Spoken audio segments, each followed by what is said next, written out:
No Easter present from the Reserve Bank, with the official rate remaining at 2.25%, as the RBA decided to wait for inflation data due out later this month.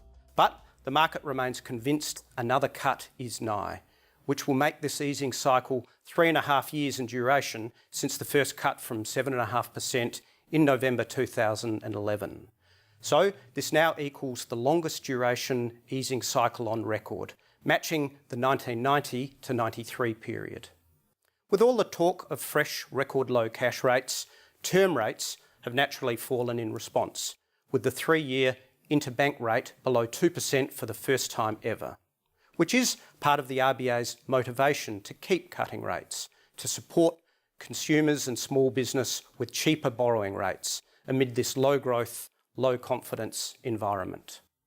It's a tough call for the RBA right now, with falling commodity prices, the level of the Australian dollar and the lack of non-mining economic growth pointing to lower rates.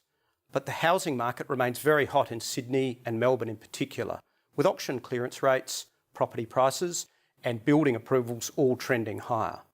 So, low rates add fuel to the fire of investor activity in this space, especially in New South Wales and Victoria. Meanwhile, the situation is also complex around the globe, including in the USA. After their strong period of growth, we got a poor monthly read on jobs in the United States on Friday night, with only 126,000 new jobs in March, about half the number that was expected.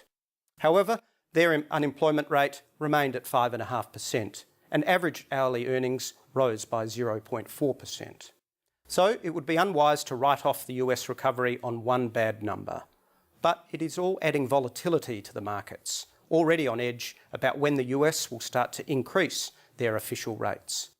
Australian dollar volatility, which can actually be traded in the markets, is still on the rise after the eerily quiet conditions in mid-2014. And so we expect the wild ride in currency and commodity markets to continue, and for it not to all be one-way traffic. Most forecasters continue to call for a stronger US dollar and so a weaker Aussie, but the 72 to 75 cent area may be tough to break. For most businesses, this lower exchange rate is good news, as is the prospect of another rate cut. But will it be enough to see confidence pick up?